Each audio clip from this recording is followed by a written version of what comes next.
Welcome back to the Autoblog Podcast. I'm Greg Migliore. We have a great show for you this week. Nissan Z versus Toyota Supra. Cage match, comparo, you name it. We faced off two of the modern versions of the iconic sports cars from the 1980s and 90s.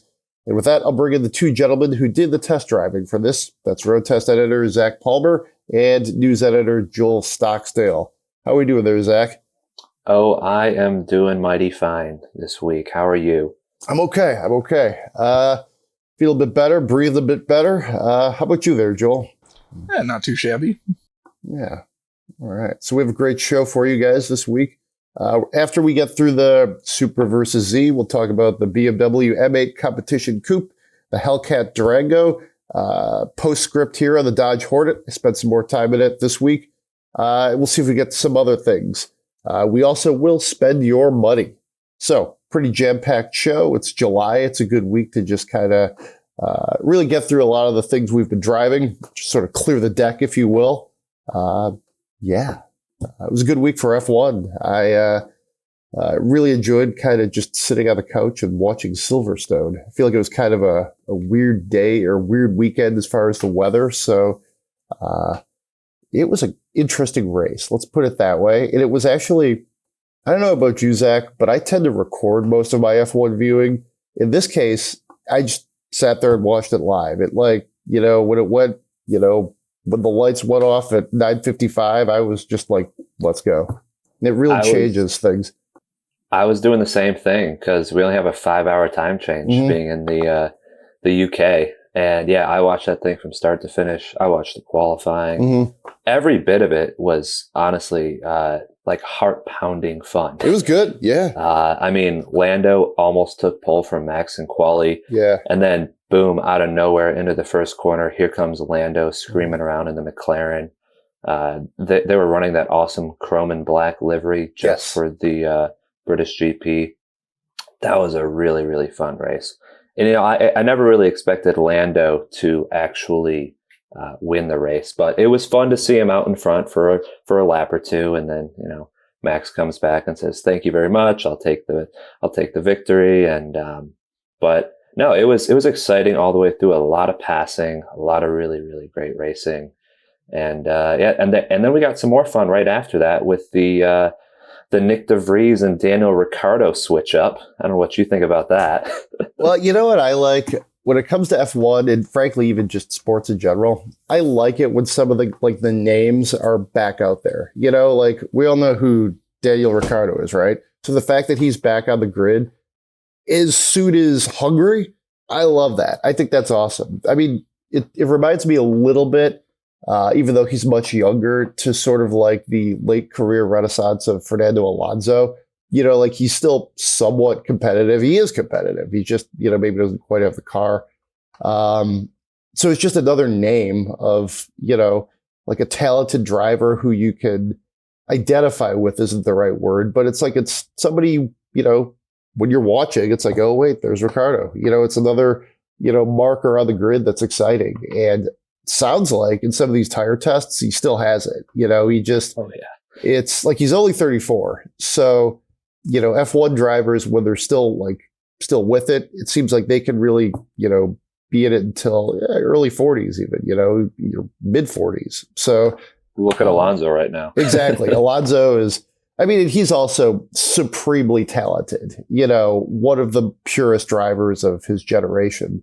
But I'm excited. I also kind of oddly like the race at the Hungora Ring, as they call it. It's one of the many on that circuit that I find, the European leg of it, that I just think there's a lot of, it's just like the dramatic kind of like late July weather you see over there. I just think it's a cool race to watch. It's up there with, Spa-Francorchamps, if you will, in Belgium, as far as like just really interesting F1 races. Yeah, if we keep having this trend of like rain during races and rain during qualifying, I think that I'll be real happy, because that is really throwing a wrench in things and making things perhaps more interesting than they would be otherwise. But no, I'm happy to see Danny Rick back in a car too. Nick DeVries sort of rubbed me the wrong way as soon as he got that seat, and he was like, I'm going to lead this team. I'm going to show Yuki how to do it. And I'm like, okay, man, like Yuki's a bit faster than you, dude. Like, Yuki's been in the car a couple years. He's sort of the de facto leader of the team, and you're just coming in here going to run roughshod over him a little. Then you kind of lose out to Yuki every single race and every qualifying. So that said, that was one of the shortest stints in F1 I think I've ever seen.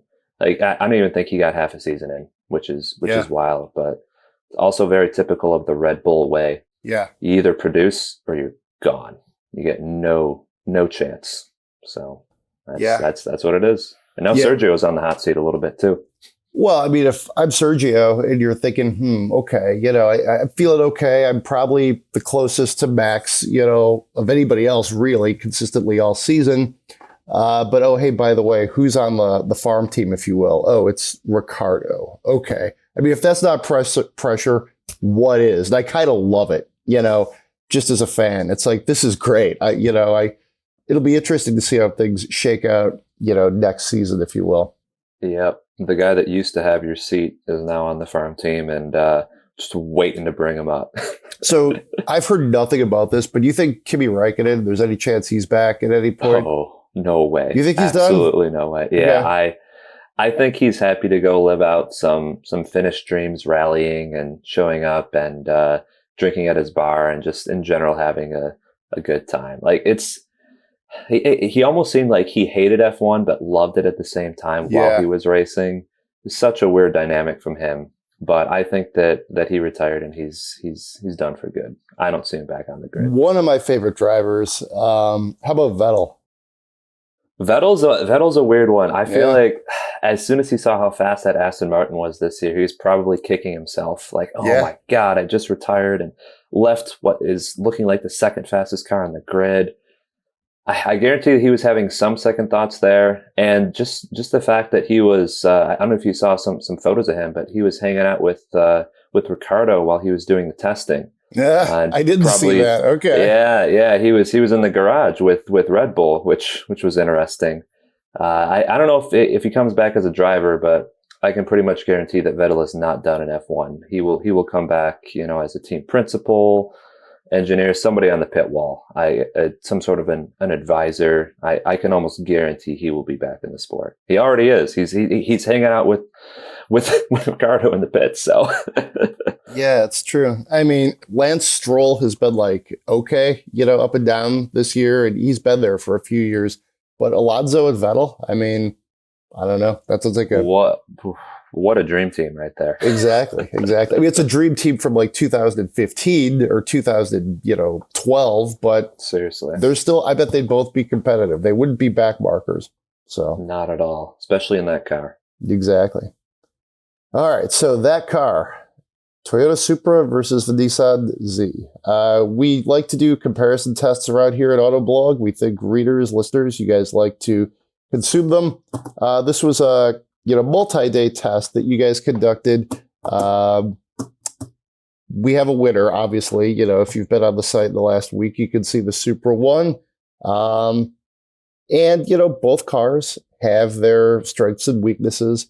But why don't we just talk, first of all, segue here a little bit to, some of the criteria you guys used to parse out who reigned supreme here.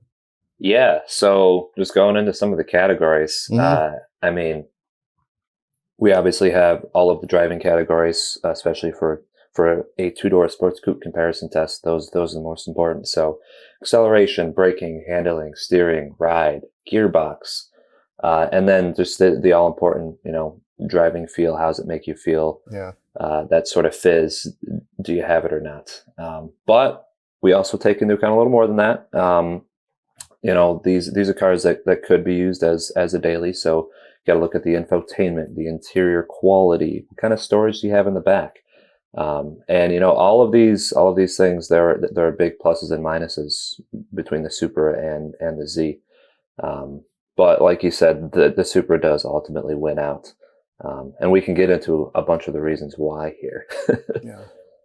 All right. So, bring in Joel here. One of the things that I thought was interesting is you wrote, I wouldn't call it like a case for the Z, but not a dissent, like this is the Supreme Court, because obviously you guys agreed on the verdict, but you wrote kind of like a good testimonial, if you will, of like why the Z could be the car for you if you're an enthusiast.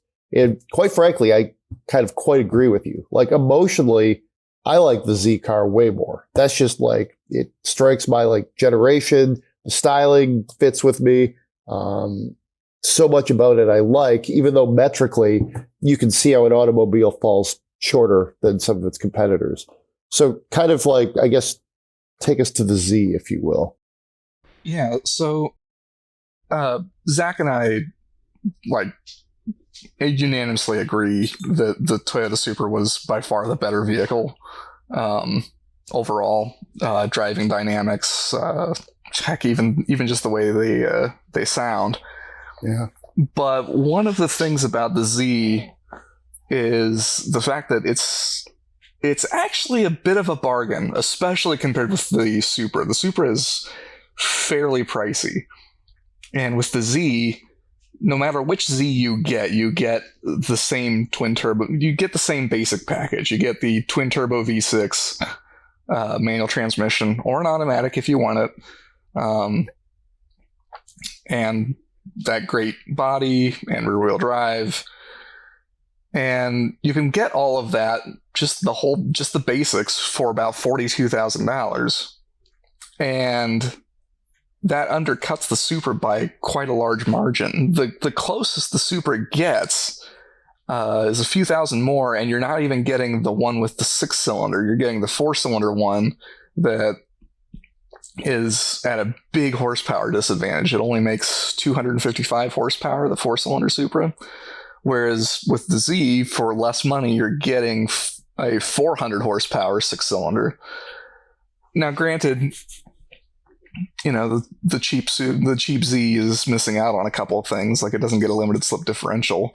It gets slightly softer suspension tuning. But you're still getting a lot of the same goodness. And while modifying cars is not for everybody, understandably, if you are into modifying cars, and I think a lot of Z and Supra buyers would be, you have a lot of money left over to make the car exactly the way you want it and fix some of the things that Nissan maybe didn't get quite right. For instance, the suspension was not one of our favorite things on the Z. You go with one of the cheaper models, you've got a lot of money left over for a nice set of springs and shocks or coilovers. Heck, even on the base one, like, you're saving enough money that you could probably pick up a limited slip differential and have that installed by a shop or something, or do it yourself if you're feeling ambitious, or just handy with a wrench. So I think there's very much a case to be made for the Z, even if we didn't feel like it was the overall best choice out of the box. So it's interesting. Two of the points that you raise right there are ways that previous winners in our different comparison tests, like I'm thinking of the Kia Soul, for example, design in the engine have carried like they've resonated with sort of our staff, if you will. And that's been enough to pull them either to wins or competitive second places in group tests. This is obviously a head-to-head. But, when you talk about that, like the design and then that motor that you can get, I'm really intrigued. To me, that's like, as a consumer, like, you've already got me like 2/3 of the way there. Let me put it that way. Like, I like how it looks, and that's the motor I can get. Okay, and it costs this much. Now, obviously, as an enthusiast, you want to drill down a bit deeper. You want that suspension feeling. If the car is all over the road or it's too rough, and the Supra is clearly a tool, it really is. That's where you start to fall short. That's where, obviously, metrically, if you will, when you're like sort of trying to assign points and come up with a verdict that's more than just based on emotion, that's where these things come into play. Let's talk about the Supra. so much of a buildup, just going back even 10 years. Remember that FT1 concept they rolled out in Detroit in I think it was 13, and it's been building since then. It's one of the bigger, more extended rollouts. It's finally here. It looks amazing, or some people think it looks amazing. But there's some controversy too. Some people are well, they did it with BMW to get it here. And I think there's some enthusiasts don't think that's a good thing. I don't have a problem with it, but some people do. So my impression of it, and I'm curious if this is a thought process that helped it win, is that it really is very purpose driven. It's such a tool. It's very going to be at home at the track, that those chassis dynamics, the braking, the acceleration, that's just all there so much in spades that it's going to sort of defeat its closest rivals. So, I mean, you guys tell me how this thing sort of pulled off the win.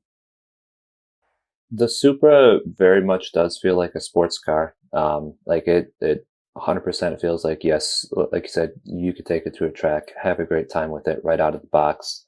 The Z, much less so. Mm-hmm. The chassis, well, I wouldn't go so far as to call it a grand tourer, but it is much more slanted that way than Supra being very extreme sports car. Honestly, I think it benefits a lot from a lot of the BMW things that it gets. I don't know that Toyota would have developed, musical inline six engine for this thing, from the ground up, and nobody makes better inline six engines than BMW does. Let's throw it in the Supra. Yeah. And that makes that car incredible. I mean, the Z might have a tiniest bit more punch. It really did feel just a little bit quicker when we were driving them back to back. But the torque curve of that Supra, the sound of the Supra, the smoothness and silkiness of that engine. If you're someone to nerd out on a powertrain and you really want that feel, you're gonna like the Supra's engine more. Maybe if you're more of a Mopar or American muscle type of person, you're gonna like that Z engine because it just gives you that just super low down punch that just smacks.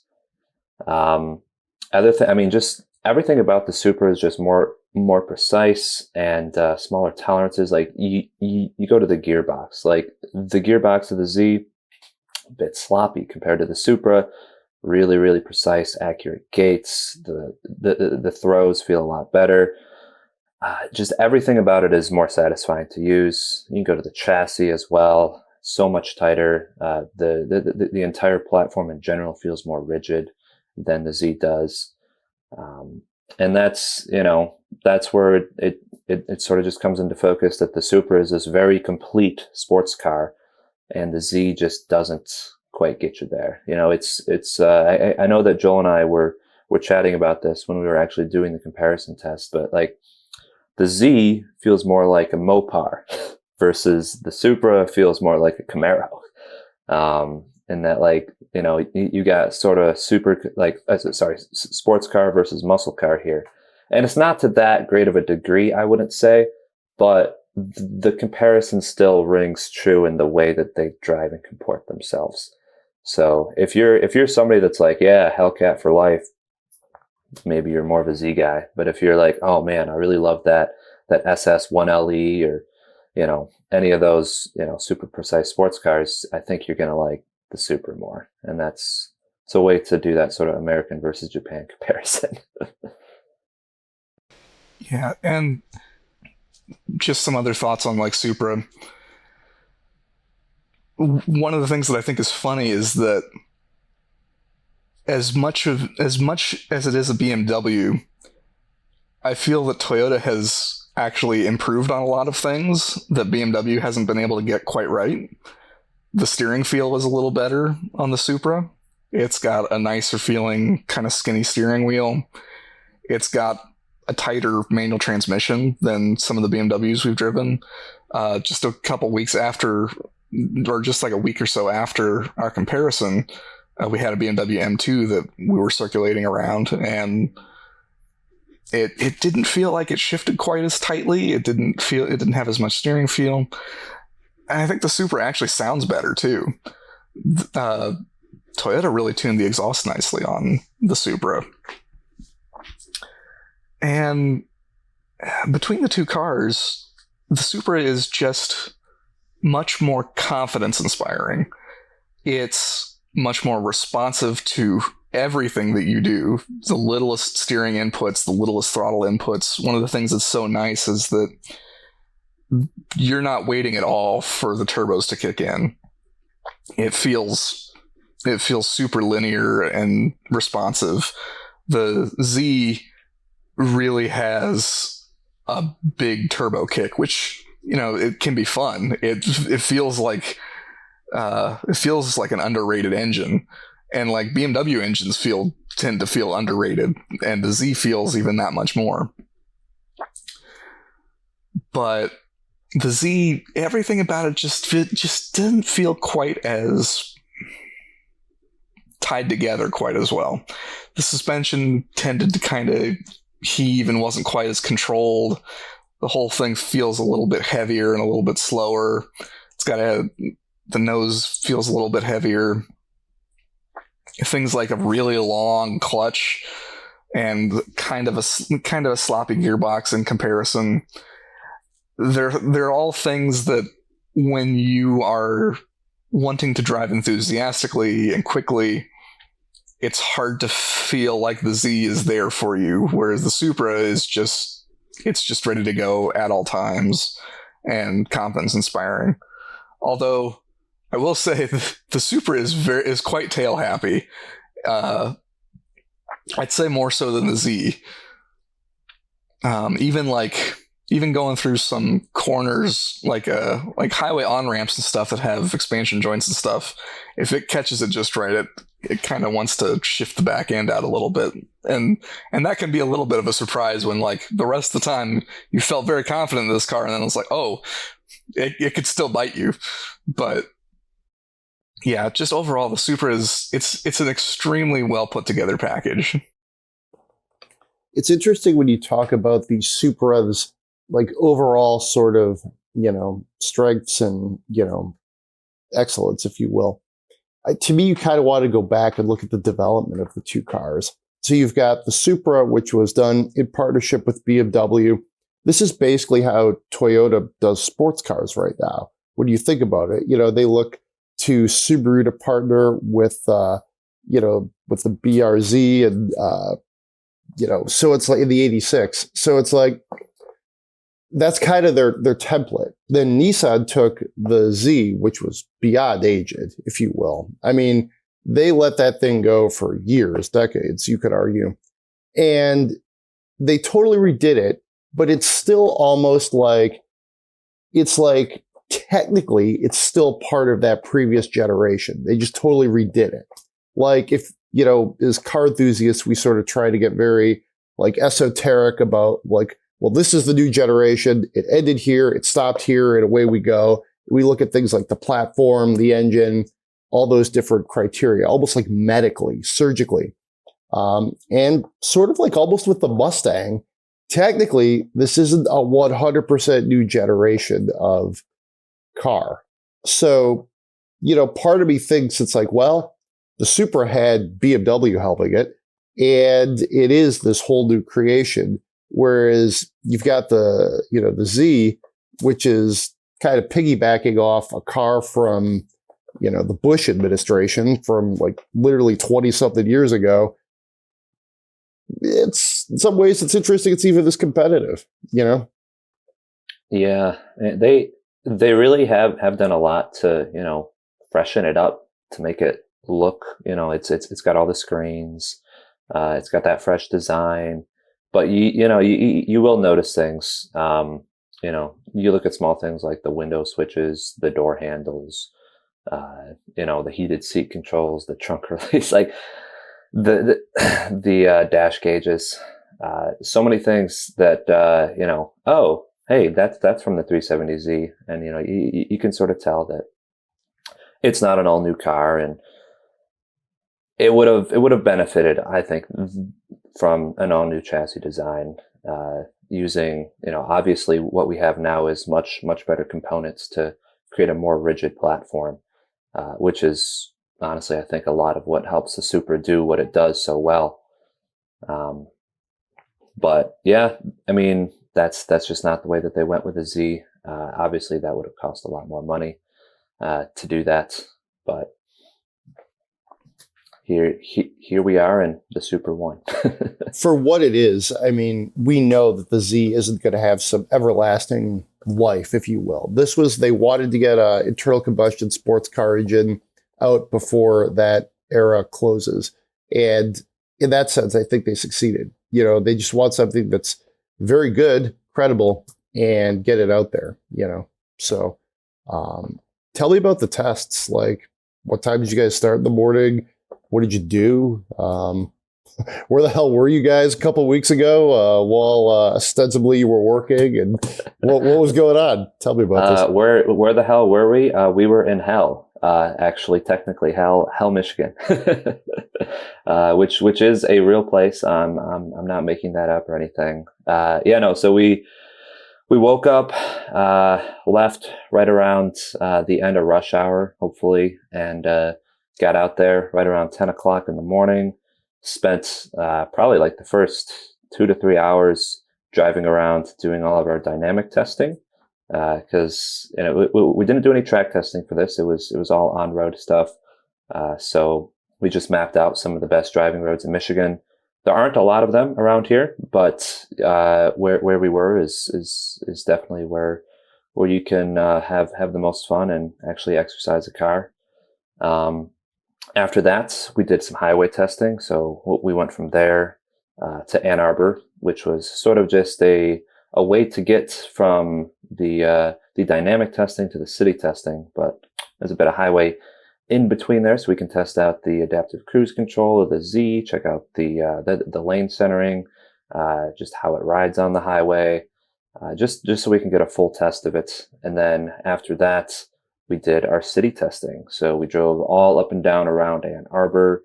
They have terrible, terrible roads there, which is one of the reasons why I wanted us to go there. We can really check out a car's low speed ride, how easy is the clutch and transmission to use, and a lot of traffic, tight city streets, visibility, just a good way to hit all of these points of a car in which you might actually find yourself in when you daily drive it, or you drive it somewhere to go have fun with it. We swapped cars many times throughout the day. We had lunch. We had some good tacos. Nice. Had some great discussions over tacos. Chella's in Ann Arbor. I can highly recommend it. At the end of the day, we swapped one more time and took one more long highway drive home. And I think by that time we had pretty much had a winner, but at least in our minds and our hearts. But yeah, then we got back and filled out our pretty detailed score sheet, and both of us came out with fairly similar results. Supra won by a good amount. It wasn't a complete landslide, but it was a pretty sizable and decisive victory, I think, for the Supra. All right. Sounds good. All right. Well, we've discussed this at length. Any final thoughts here on either car, testing, surprises? The floor is yours, gentlemen. I would honestly put my money where my mouth is. If I was looking to buy a new car today, I would really, really consider the manual Supra. I really, really love that thing. Specifically the manual. Great transmission. Everything else great that I've said about it. It is a vehicle that I would actually put in my own garage. Final thought. All right. How about you there, Joel? Yeah, the Supra is really good, and I've had a bit of a love-hate relationship with it, in the sense that I loved the FT1 concept when it came out. I was really a bit disappointed with like the specs and the like heavy BMW influence when it was revealed in production form. But having since driven it, I've really come around to it. That being said, if I had money in this segment and was looking for kind of a rear drive sports car, I think I might go with a Camaro, instead of either of these. Because the Camaro is really, really good. And I actually looked it up when I was working on my sort of alternative take on the comparison. And you can actually get a Camaro 1LE, or no, not 1LE, LT1. Man, GM has way too many letter number combinations out there. Camaro LT1, you can actually get for just under $40,000, which makes it even cheaper than the base Z. And the Camaro, I think the chassis and suspension tuning and stuff on that, I would say, is even better than Z. And then you get that really sweet small block and a really sweet shifter in it too. I mean, I've just been a really big fan of this generation of Camaro. It's a really good car that I think sometimes gets overlooked in favor of jokes about it looking like an old car and not having any visibility, which that latter one you can kind of say about Supra as well. Definitely. But yeah, I really like the Camaro, and it's actually a surprisingly good deal. So I think actually I would go with that. Camaro sales are suddenly looking pretty strong. I noticed, looked at some of the sales reports through the first and second quarter here. People are realizing closing time, let's go. And they're starting to snap them up. It's a very good car. You named some of its downsides, if you will, but I mean, those are sort of true of most sports cars. And it's interesting right now. I'm looking at if I wanted at this point, a garage car that I would maybe daily drive in the summer, but just be something fun to have, but wouldn't have to be the most practical. That's where I start to think of what would I want to do for fun on a Sunday afternoon? And that's where it could be vintage. It could be all sorts of different things, but I tend to lean a little more on the newer side. That's where, hey, a Mustang or a Camaro or a Supra or a Z, that's a lot of fun. What do you want to do on a Sunday from, say, late March to early October here? Driving one of these things on some open roads is, probably more rewarding than watching the Lions. So, that's what these things are supposed to be. They're supposed to be fun. So, all right. So if you enjoyed this Comparo breakdown, there's a great video shot by these guys. Of course, our longtime producer, Amr Sayuri, did a great job. Check that out. So we've got a video for it. Both these stories are on the site, very easily findable. So check those out. Get in the comments. Let us know which one you think should have won. We'd love to hear from you. And so we're definitely got a thorough show for you today. So we're going to bang through a bunch of different things here on the review side. We'll try to do these somewhat quickly, if you will, kind of fast-paced. M8 Competition Coupe. Over to you there, Zach. Yeah, speaking of BMWs, M8 Competition Coupe. I had yet to drive an M8 before this one. This is the refresh for the 8 Series. So slightly different nose, slightly different rear end, better tech, etc. But really, the story here is that 4.4 liter twin turbo V8, 617 horsepower, super quick 8-speed automatic. This thing is a rocket ship. I think it's in the top 3 as far as fastest cars that I've ever driven. I was checking out the Car and Driver 0 to 60 times for it. They got 2.6, and I believe every minute of that. You get that 2.6 when you do the launch control, which is unlike any other BMW launch control that I've tried. Even versus an M5, it is far more violent off the line. So yeah, power for days. And it handles all right, but you can tell it's a big Grand Tour at heart. It's sort of like a big Grand Tour with some M influence to it. It's not a track car. I wouldn't try to do anything like that. But you get a lot of stoplight cred. Got thumbs ups constantly all throughout the week with it. The one that I had was this really, really nice Brooklyn gray metallic with an orange interior. So yeah, it was an eye-catching car. I think the refresh made it even prettier than it was beforehand. Yeah, I really, really like this thing. I was chatting with associate editor Byron Hurd, who also spent some time with it this week, and he was telling me that it's his new favorite BMW.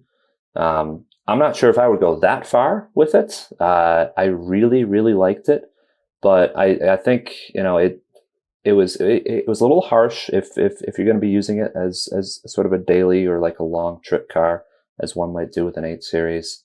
And ultimately, I will come back to the price. This thing was $153,000. I will probably take a Lexus LC500 every single day of the week and pay about $100,000 to $110,000 for that vehicle. The one thing you miss out on with the LC is trunk space. And I actually used this M8. I drove down to Ann Arbor and I loaded a bunch of tubing gear into it. Like four people worth of stuff in this massive trunk. It's like an S-Class size trunk. And we went tubing. Like it was awesome. Just had a lazy river and all of our stuff fit. That's what you don't get in an LC, but forget that because the LC is more fun to drive. So that's kind of awesome. You went tubing with the M8 with competition. An M8. Yeah, that's not what I would have thought you would have done, but that's cool. It was funny. All right, it worked. Yeah, I believe it. This is an interesting car, I think, for BMW. I kind of like the 8 Series more than I think most people do. I think other people tend to, when you get to this price point and this level of performance, they kind of peel out and find like something different from Porsche, or you mentioned Lexus. Just there's many options for what you can do here. But I don't know. I mean, there's a lot to like about this car. And I tend to fall into Byron's camp. It's just, it can be a lot of fun. And I sort of like the design too. I mean, like when I come to my automotive enthusiasm, I can be very much like, well, that car looks good. Let's figure out, more about why I might like it. And that's also where the Z sort of, falls on the ledger for me as well. So, all right. Well, that's the M8 competition. Hellcat Durango. Over to you there, Jewel, for this one. What did you do with this? That's the one you would think you would go to the lake with or with the river, but I don't know. Yeah, well, and with the Hellcat Durango, I've mostly just kind of run some errands locally. Right. Took my dog to the vet in it, which actually I kind of wish that it's got second row captain's chairs, the big center console, and I've got a fairly big dog, and he's able to sit up in the seat and stuff, but like it would be nice if it actually had a bench seat in the back that he could actually lay down on. That's just a small aside, and that's not really the main reason you're buying a Durango Hellcat. You're buying a Durango Hellcat because it's a Hellcat, and it's got the supercharged V8 under the hood. And it's just as hilarious of an engine as it's always been. And in the case of the Durango, it's also paired with all-wheel drive, so you can have all-weather capability. And presumably, if you're in the right circumstances and drive it hard enough, you can probably do four-wheel burnouts with it. And as hilarious as it is, and also what's kind of interesting, I was driving it on the highway, at least around Metro Detroit. I think people that are like in the know will spot the Hellcat badge and know that it's something special, because it was a 1-year only model a couple of years ago, but they brought it back for one final year this year to round it out, along with like the Charger and Challenger. And people around here that know things know that it's something special. There was a couple in a Charger 392 on the highway that was looking over at me and eyeing the car. Now the thing is, hilarious it is and fun, I kind of see why it's not something that has become a regular production model for Dodge, because it feels a little bit more compromised than like a regular SRT. The suspension is a fair bit stiffer and not as comfortable. And the engine is louder. There's quite a bit more exhaust noise, and it can start to wear on you after a little while. And the thing is, while it's hilarious to have a 3-row people mover with a supercharged V8, you should ask yourself why I'm getting this when, say, I could have like an actual Hellcat Challenger or Charger instead, which would be lighter and faster. And I think the all-wheel drive actually hurts a little bit of the handling. It feels like it's a little bit more understeery and like the nose is a little heavier. Because the other thing is, if you're owning vehicles like this, it's probably not the only car in your garage. And so if you're going to go out and buy that special like Hellcat something, why wouldn't you get the Charger or Challenger that's going to feel a little bit faster and more fun and more exciting? And say, I don't know, buy a regular Durango as your people mover or car hauler or something. It's fun. It's just, I don't know that it makes a whole lot of sense, except for like those collectors that want that weird rare thing. Because it's like if you're taking like a long family road trip or something, you'll be a lot more comfortable in, say, like a Durango SRT, not the Hellcat, the regular SRT, or even a Durango RT, and you'll get better fuel economy. It'll be more comfortable. It'll be quieter.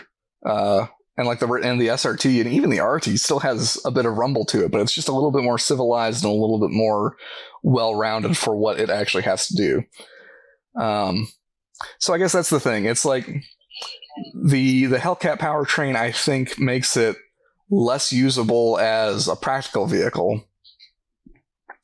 And the practical parts of it make it not as fun of a Hellcat.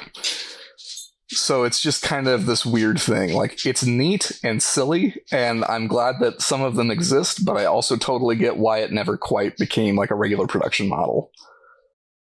Okay. Yeah, I see where you're going there. I mean, if you're talking about 3-row supercharged SUVs, I mean, I think Land Rover can help you out with that. Slightly different price point, but this thing's probably not cheap.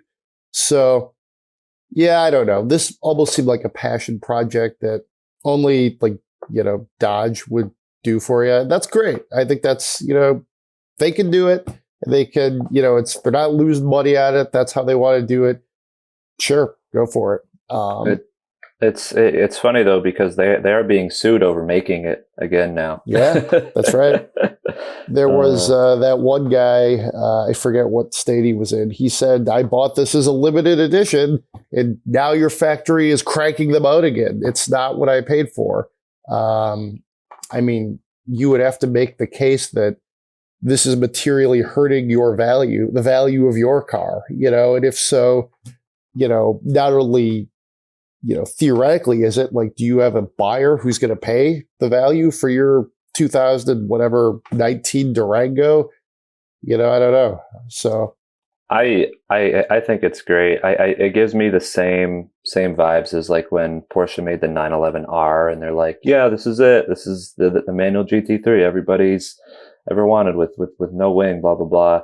And then they went for stupid prices, and Porsche was like, actually, we're going to make this thing called the GT3 Touring, and all of you flippers can sort of go to hell.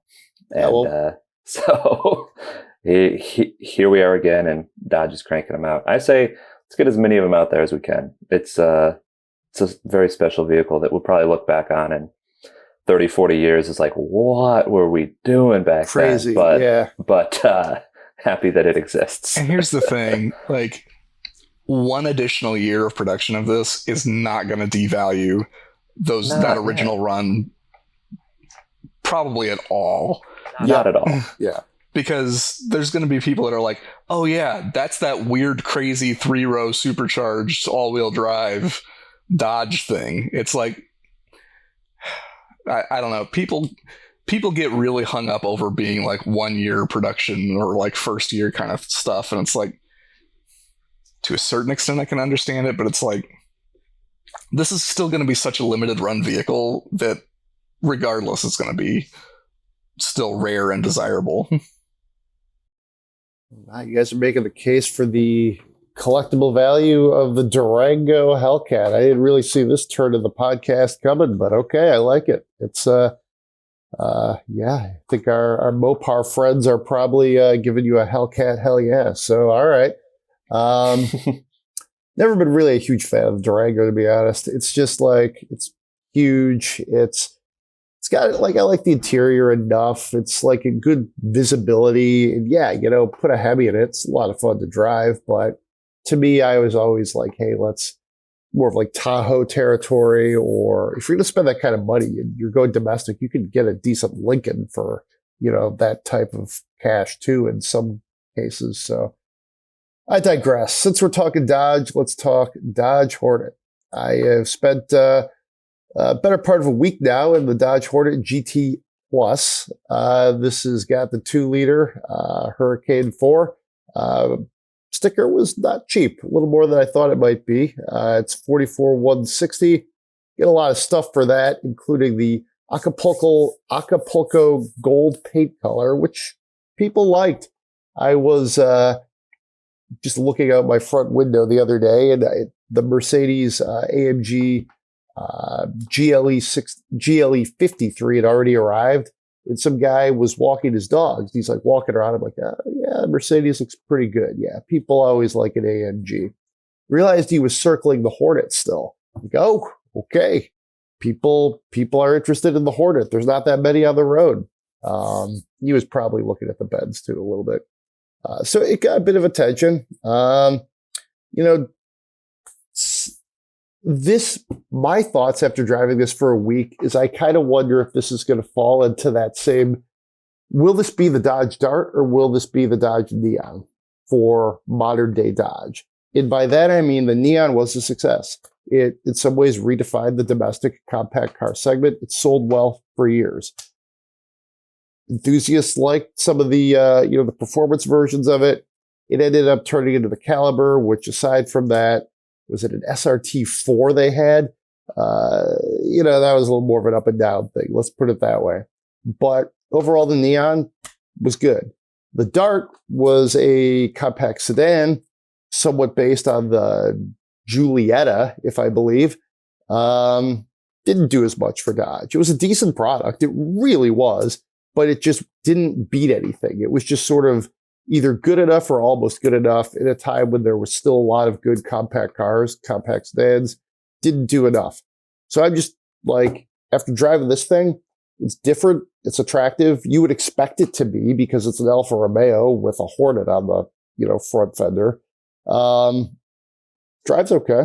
That 9-speed automatic is a little, I don't know, it's a little uneven, if you will. And then you're working with the 4-cylinder turbo. So, it's spunky, but it's not the most refined experience, if you will. I'll be very curious. I feel like I need more time in this car, and I'm curious to see what other people are going to think. Like, is this going to actually dislodge anything in the segment? It's pretty small.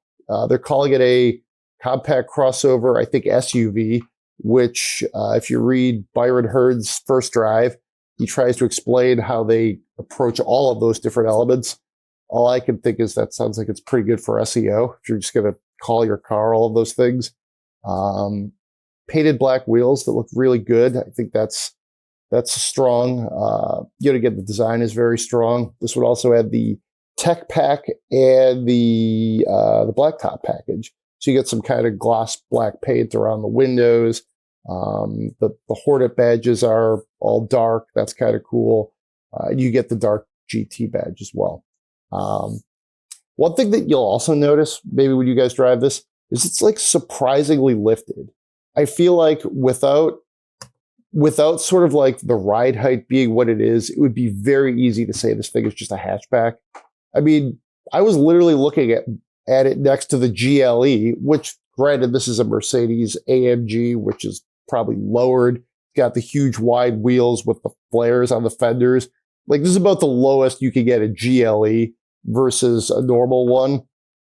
But it's like, it's lifted, you know, to the point where I'm kind of like, I wouldn't say cartoonishly so, but they're saying it's a crossover. It reminds me a little bit of the Ford, what was that thing, the EcoSport, that was like so little, but they were like, no, it's a crossover. And then they lifted it like well off the ground. A little bit of that. Drives okay. Like I said, it's spunky. It looks pretty good. Interior's fine. You know, there's some room in there. I threw a car seat in the back, picked up groceries, all the things you're going to do with the small crossover. But, you know, I'll be interested to see sort of where people end up kind of rating this in the overall field. Because right now I think it's cool. I'm not sure it really is like knocking off any of the front runners. But again, it's interesting. You know, it's for 44, this one seems a little high, but there's a lot of different things on there that you don't have to get. If you don't want to pay that, you can get one much closer to like 38. So yeah, that is the Hornet. Looking forward to getting maybe a little more time in it later in the year. Yeah, it's funny that you bring up the ride height thing, because there's a GLH version that they've been showing with a bunch of Mopar parts that they'll be offering. And one of the key things on that is a suspension lowering kit. And the change in appearance is dramatic, and I think very much for the good. Like, I think the lowered one looks way better. And it's a dramatic difference in height. It's got to be at least it's 1.5 to 2 inches lower. It looks slammed. Yeah. It's low. And granted, I mean, even at that level, it still looks completely drivable. Like, it's not, it's still very usable, but it definitely brings it more into that hatchback territory than it does crossover. And again, I think that is to the benefit of the way the vehicle looks, and probably somewhat to the way it drives. I'm looking forward to seeing what these kind of like upgraded versions are like. I'm also looking forward to seeing what the plug-in hybrid is like to drive. All right. Sounds good. So let's transition over. We started with Nissan. We'll end Nissan/Toyota. We'll end with the Nissan Armada. This thing's a beast. I have not driven this new one yet. What do you think there, Joel? Yeah, and it's another fairly old Nissan. It's been around for a number of years now. Historic. Mm-hmm.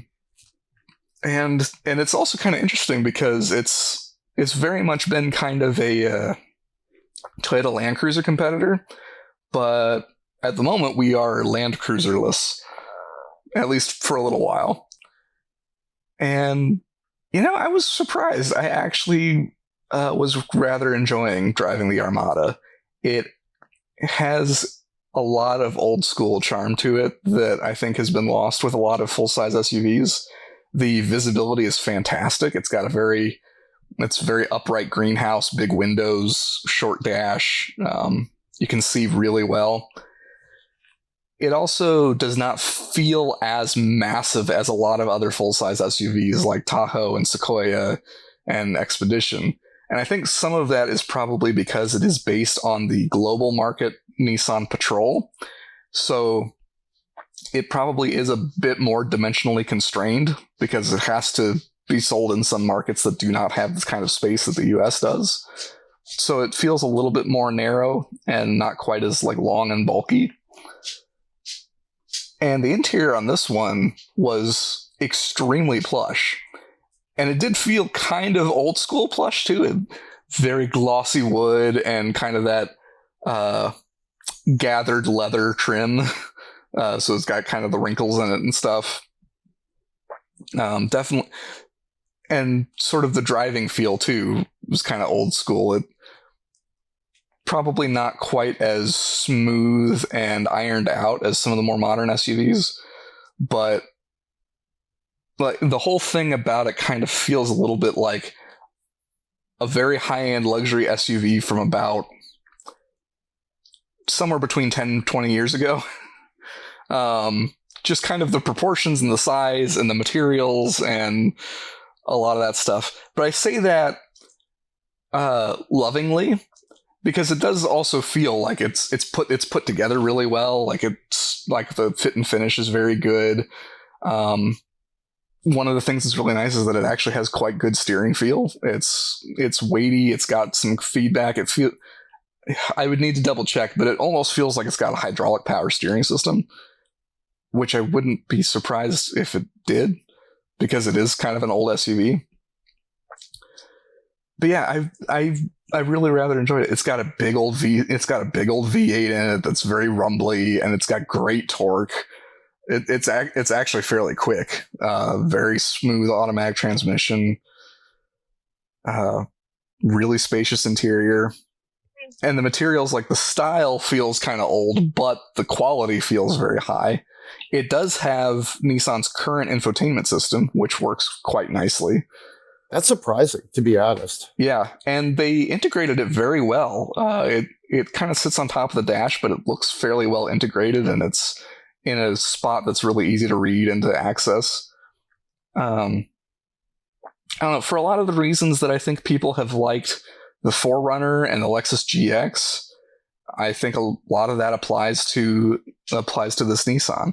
And kind of a bonus for it is that it's got kind of an old school V8 that's kind of fun to rumble around in. I mean, maybe not super efficient, but then also 4Runner and GX aren't efficient either, and people love them. So there's a lot of charm to the Armada. Obviously, it's not for everyone, and I think objectively, stuff like Chevy Tahoe and Ford Expedition are objectively better in a lot of ways, a lot more space, more up-to-date powertrains, better handling and things. But for the plushness, the material quality, and just kind of charm, the Armada's got something to it. I really like the update that they made to it a few years ago. I mean, it basically has the QX80 cabin at this point, honestly, which kind of kills the reason to buy an Infiniti QX80. Yeah, I was thinking about that. It's like, I don't know why you would spend the extra money for the Infiniti, because the Nissan is basically identical now, and I would argue looks better on the outside. I'd have to agree there too. So yeah, amongst those two, the Armada is like head and shoulders the one to go for right now, I feel. I don't know that I love it as much as you, Joel, but I do like it, and I respect what they're going for. This is sort of my quick take on the Armada. Right. Yeah, I don't know. When I Googled this and it came up with 2023 Nissan Armada, I kind of did a double take. I was like, sure, it's not 2013. Like, it's a dated thing, but all right, take your word on it, guys. Randomness every week of the podcast. I've been asking people random things. Last week, I tried to get Jeremy to tell me what his favorite chicken sandwich was, like the chicken sandwich wars. He came up with a sub. It's like, all right, that's one way to play the game. So this week, the Detroit Free Press had the best month of the year in Michigan. And I somewhat agree with the ratings. They talk about how it's October. It's cider mill, it's football, it's gorgeous colors, full tilt. And, it's cool, but we like it cool here, right? So, and then they kind of, work their way backwards. July is up there, and I can see why. This July has been kind of weird, as has June, with the air quality and the either heat or sort of lack thereof. You guys tell me, best month of the year in Michigan, or we'll say the Midwest. I've always been a September guy, I think. I appreciate where they're going for with October, but I don't know, just like recent years maybe has made me think differently, but there's just been some really cold weeks in October that I haven't necessarily loved. September, I feel like you still get, some embers of summer. Mm-hmm. There's some really nice warm days in there. Really, really ideal for driving if you want to go drive around with the top off. September for me. October might be a close second, though. Fall is without a doubt my favorite season. So I I largely agree. I think maybe just 1 month off. How about you, Joel? Yeah, I think I would lean toward kind of September, October as kind of the best. I think maybe in part also because the weather tends to be slightly more predictable about that time of year. But I would also kind of lean towards sort of May, June. I'm skipping over July, and that's saying something because July is when my birthday is, so I am a little bit biased toward July. However, I feel like May and June, you avoid sort of the super high heat and humidity that we sometimes get in kind of July and August around here. So I kind of lean toward those months a little bit more, and that's also when we're finally getting out of like the long Michigan winter. So it feels really good when it's finally warming up and you can finally get out of the house again. So yeah, either kind of May, June, or September, October. Those are kind of the sweet spots.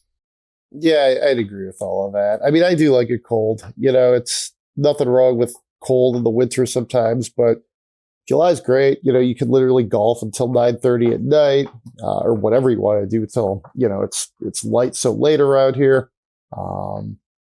September, I do tend to agree with you guys a little bit in the fact that, I mean, unfortunately, somewhat due to climate change, it hasn't been as much of like a fall month, it seems like, in the last few years around here.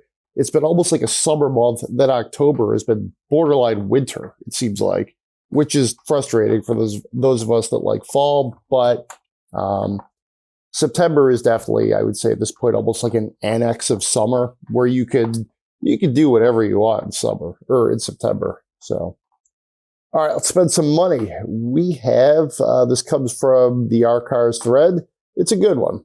Should I get a manual? 2003 Porsche 911 Carrera with 75,000 miles for $30,000. Is this a good buy or is this foolish? A little more context here. This would essentially be my daily driver to and from work. If I could fit a child seat in there, it would be the daycare runner. Currently driving a 2013 Jetta with 160 grand on the clock. Planning to buy a Telluride at the end of the year. Looking for something fun to drive, but not sure if this car would be more of a headache than it's worth. I have zero experience fixing cars and not looking for a project. So what do we think? You're looking for something fun. Apparently this 2003 manual 911 is available to the writer. Thus, the question, kind of a thumbs up or thumbs down. What do you guys think? Honestly, he's opened a very big can of worms. Yeah. I bought a 2004 Boxster S last fall, and I probably spent like a good year plus really diving deep into all of these values, and how much it's worth is very dependent on the specific vehicle. I would say like one Porsche that's like silver with a black interior might be worth $25,000. One that's like a really awesome, like a rainforest green with a green matching interior could be worth $50,000. I think it really depends on the specific car because Porsche values will really vary wildly there. You also got to look at, so you're looking at like a 2003 Porsche. That's the IMS issue right there. So the intermediate shaft bearing, those grenade engines, if they're not done, and it's not like it's not a small chance that it could happen. It happens a lot, unfortunately, and that is, if you get one with it's done, beautiful. It's also worth more money if it's been done. If you buy one and it hasn't been done, it's about $7,000 to $8,000. So that is a very, very influential marker on how much you're going to pay.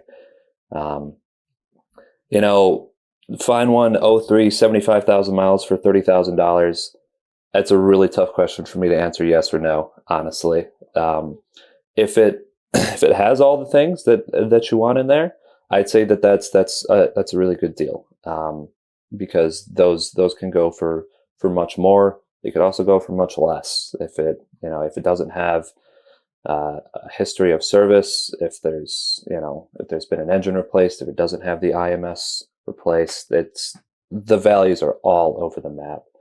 The fact that, you don't have any experience working cars and you don't want to work on one, I think that's fine. There's a million indie shops for Porsches out there that will happily take your money and lots of it to work on it. But you don't necessarily have to know how to work on it to own this old Porsche. I don't think that was a good answer for what you want, but it is an answer that I will provide. Well, I think too much is the answer. Maybe. So, how about you, Joel? I would be tempted to pull the trigger on that, because that seems like not a huge number of miles. Although, granted, I haven't been diving deep into shopping for Porsches and things. I would say though, because you may want to be budgeting for service and potential problems down the line. And for that reason, I would maybe say